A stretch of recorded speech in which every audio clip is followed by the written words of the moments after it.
Ассаламу алейкум туғандар, қандайсыздар? Назарыңыздарда қайырдан эле базары жоқ каналы. Бүгін сіздерге Сокултан бир сатылуучу үй көргөзмөкчүмүн. Биринчи эле бар жолун түшүндүрөйүн. Мен турган жер Сокултун Фрунзе көчөсү жана Первомайский көчөсүнүн кесишинде турам. Ушул жерден түндүктү карай жүрөсүздөр. Бир аз жүрсөңүздөр, оң тарапка кирсеңиздер, Жетиген көчөсү, экинчи даректе сатылуучу үй жайгашкан. Бул барып жатып бул керемет дүкөнүнө ориентирди алсаңыздар болот тугандар. Бул Шон көчөдөн Бишкек шаарына карай түз жүргөн маршруткалар, машинелер бар экен. Үйгө тугандар Первомайский көчөнүн дагы, ары жактан часик менен дагы мындайынан кирсеңиздер болот тугандар. Келүү жолун түшүндүргөнчө тугандар, бүгүнкү чыгарыштагы сатылуучу үйгө да жетип келип калдым. Бул үйүздүн көчө тараптан көрүнүшү дарек Жетиген көчөсү экинчи үй болуп калат тугандар. Так, эң эле түштүк чекарадан келип поштанын заборунан башталат. Бул жакта көчө тараптан забор үчүн куюлган фундамент, дарбазанын жайы жана эң эле түндүк чегара мына бул забор үчүн куюлган фундамент бүткөн жерге чейин. Жалпысынан ушул жерден бери жагы кызыл китенде 10 соток жер, а бул жерден ары жагы ылдый тараптан өткөн арык бар экен тугандар. Суу, арыктан аккан суу болот экен. Ошонун жерине караштуу мына бош жер. Бирок жеңил конструкция менен бул жерде да колдонсоңуздар болот экен. Бул жерде бир 2 сотоктон көрөк жер бар экен.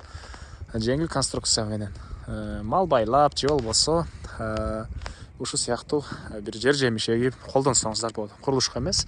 Андан сырткары 10 соток жер тугандар бул жагында.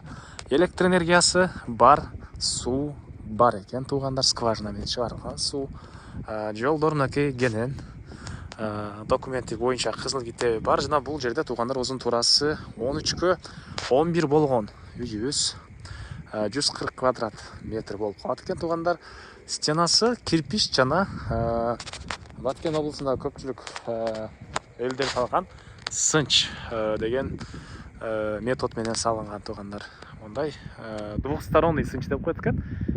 Азыр ички тарабында көргөсөм мындай жыгачтар менен кошулуп салынган.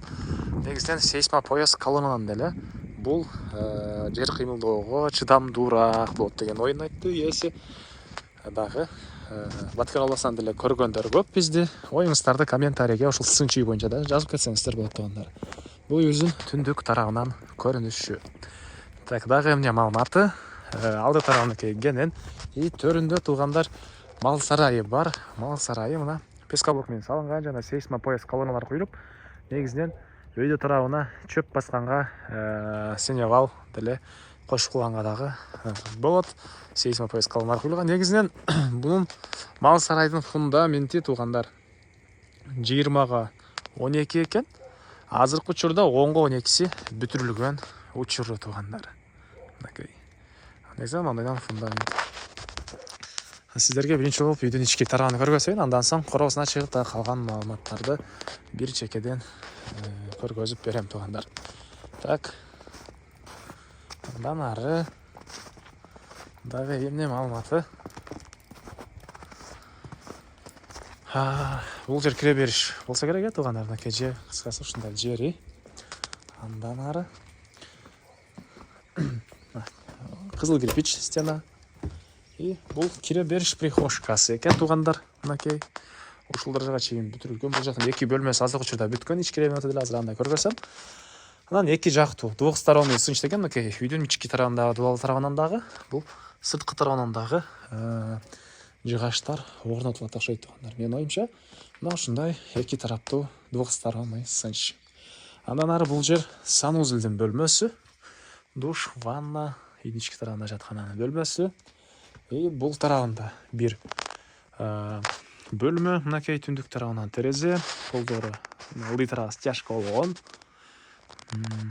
Үйдү тарабынан утеплять этилип, анан үйдү тарабынан камыш менен утеплять этилип, биринчи пена менен, андан кийин пенопласт болуп калган ого, андан өйдөсүнөн камыш, андан өйдөсүнөн дагы лай менен заливка болгон.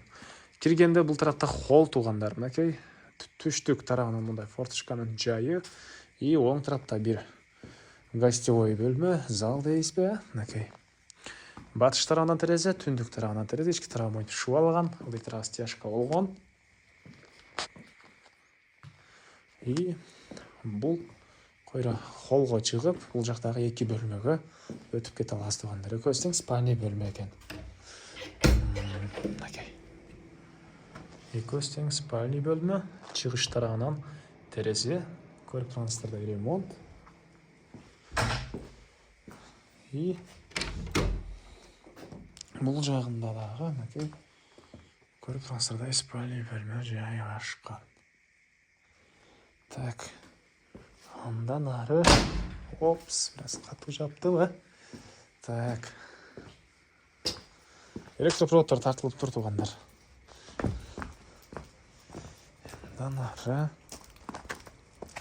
Аны сиздерге мал сарайды көргөзөйүн.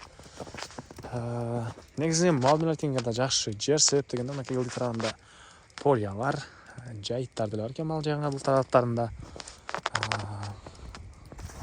Үйдүн чыгыш тарабынан көрүнүшү, мынакей туугандар. Бул жерде алса мына мал сарай 20-12, фундаменти бүткөн жери 10-12 экен. Мынакей сейсмик пояскалар менен салынган. Так. Андан ары мал сарайдын ички тарабын көргөзөйүн. Киргенде эле ортосунда мындай мал караган кишиге жүргөн жер, акырдын жайы, мынакей. Бул тарабынан мына малдын жайы. Жаңы бүткөн сарай экен, мына. Так. Андан ары бери карай өтсөк, эң эле чыгыш чегара мына бул жакка чейин болуп калат. Кызыл китебинде 10 соток, фактически андан көрөк. Анан бул жерден арыктан суу өтөт экен туугандар. Арыктан суу өтөт экен. Бул жакка бир аз үй ээси яма казып, бир аз балык таштап, ушул балык менен алектирем деген пландары деле болгон экен туугандар. Бул жагында да ушунча бош жери. Дагы эмне маалымат? Так, туугандар.